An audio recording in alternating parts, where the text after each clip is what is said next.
اما بعد فاعوذ باللہ من الشیطان الرجیم بسم اللہ الرحمن الرحیم وَلِكُلٍّ وِجْهَةٌ هُوَ مُوَلِّيهَا فَاسْتَبِقُوا الْخَيْرَاتِ أَيْنَمَا تَكُونُوا يَأْتِ بِكُمُ اللَّهُ جَمِيعًا إِنَّ اللَّهَ عَلَى كُلِّ شَيْءٍ قَدِيرٌ وَمِنْ حَيْثُ خَرَجْتَ فَوَلِّ وَجْهَكَ شَطْرَ الْمَسْجِدِ الْحَرَامِ وَإِنَّهُ لَلْحَقُّ مِنْ رَبِّكَ وَمَا اللَّهُ بِغَافِلٍ عَمَّا تَعْمَلُونَ صدق اللہ مولانا العظیم اللہم صلی علی محمد النبی الأمی وعلی آلہ وسلم تسلیما۔ یہ ترجمہ دیکھیں، وَلِكُلٍّ وِجْهَةٌ، اور ہر قوم کے لیے وجہۃ سمت مقرر ہے، ہوا مولیہا، وہ اسی کی طرف منہ کرتی ہے، فاستبقوا الخیرات، پس نیکیوں میں ایک دوسرے سے بڑھ جاؤ، اینما تکونوا، تم جہاں کہیں بھی ہو گئے، یأتی، لے آئے گا، بکم اللہ جمیعا، تم سب کے سب کو اللہ تعالیٰ، ان اللہ، بے شک اللہ تعالیٰ، علی کل شیء قدیر، ہر چیز پر قادر ہے، ومن حیث، اور آپ جہاں کہیں بھی ہوں، خرجتا، باہر نکلیں، فولی، پس پھیر لیں، وجہ کا، اپنے چہرے کو، شطر المسجد الحرام، مسجد حرام کی طرف، وَإِنَّهُ لَلْحَقُّ مِنْ رَبِّكَ، اور بے شک یہ سچ ہے، حق ہے تیرے رب کی طرف سے، وَمَا اللَّهُ بِغَافِلٍ عَمَّا تَعْمَلُونَ، اور نہیں ہے اللہ تعالیٰ بے خبر اس کام سے جس کو تم کرتے ہو، ان اعمال سے جن کو تم کرتے ہو۔ جی، پچھلی آیات دو گزری ہیں، ان کے اندر پہلی آیت مبارکہ کے اندر اللہ رب العزت نے بنی اسرائیل کے بارے میں، یہودیوں کے بارے میں، عیسائیوں کے بارے میں یہ فرمایا کہ حضور پاک صلی اللہ علیہ وسلم کو اس طرح جانتے ہیں جس طرح یہ اپنے بیٹوں کو جانتے ہیں، انہوں نے اپنی کتابوں میں پڑھا ہے، یہ آپ صلی اللہ علیہ وسلم کے متعلق سب کچھ جانتے ہیں، اس کتابوں کے علم کی روشنی میں یہ ایسے جانتے ہیں جیسے اپنے بیٹوں کو جانتے ہیں، اور یہ جو بھی نبی پاک صلی اللہ علیہ وسلم پر نازل ہوا ہے یہ اللہ رب العزت کی طرف سے حق ہے، اس کے اندر شک کی کوئی گنجائش موجود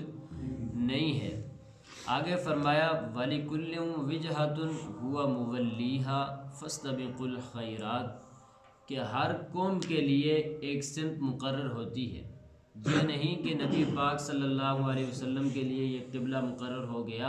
بلکہ نہیں، آدم علیہ السلام سے لے کر حضرت عیسیٰ علیہ السلام تک، اور اس کے بعد محمد الرسول اللہ صلی اللہ علیہ وسلم کا بھی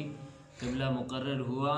ہر قوم کے لیے ایک سمت مقرر تھی جس کی جانب وہ مڑ کر نماز پڑھا کرتے تھے، عبادت کیا کرتے تھے، ہوا مولیہا، اسی کی طرف منہ کیا کرتے تھے، فاستبقوا الخیرات، نیکیوں کے اندر ایک دوسرے سے بڑھ جاؤ، نیکیوں کے اندر سبقت لے جاؤ۔ یہاں سے مراد نماز ہے کہ نماز کو اپنے اوقات پر ادا کرو، یہ نہ دیکھو کہ کوئی آ رہا ہے کوئی نہیں آ رہا،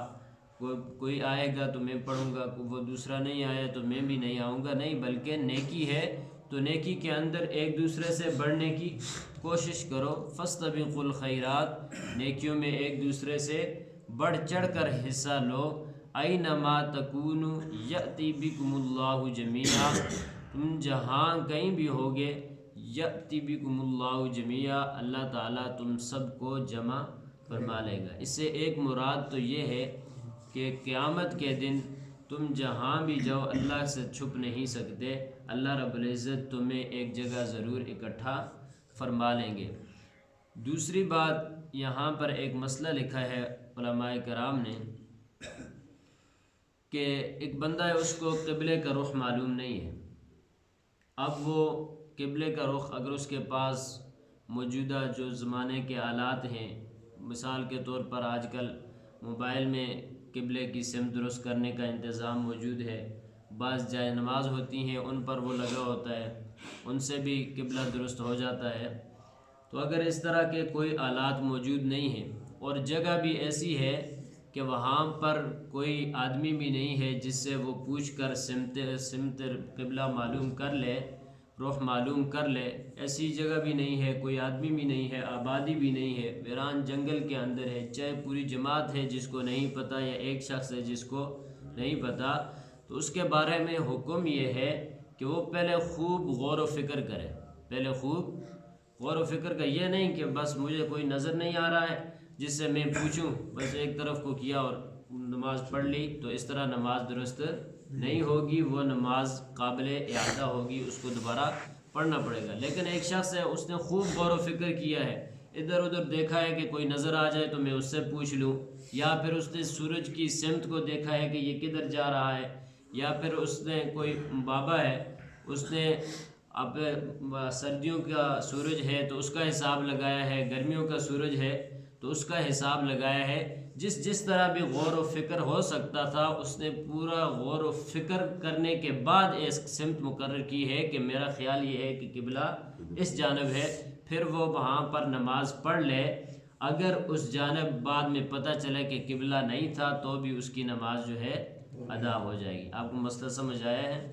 کہ اگر کوئی شخص جنگل کے اندر ہے، ویرانے کے اندر ہے، یا چاہے شہری میں ہے لیکن اس کے پاس اتنی دور تک جتنی دور وہ چلے گا پوچھنے کے لیے نماز کا وقت نکل جائے گا، تو خود ہی غور و فکر کر کے نماز پڑھ لے، اس کی نماز اس سمت پر ہو جائے گی، اس کو دوبارہ پڑھنے کی ضرورت نہیں ہوگی۔ لیکن ایک شخص ہے وہ بغیر غور و فکر کے فوراً مصلی بچھائے اور نماز پڑھ لے تو اس کی نماز جو ہے وہ قابل اعادہ ہوگی، اس کو سمت کا پتہ چلے، اگر یہ سمت نہیں تھی تو وہ نماز اپنی دوبارہ لٹائے گا۔ جی،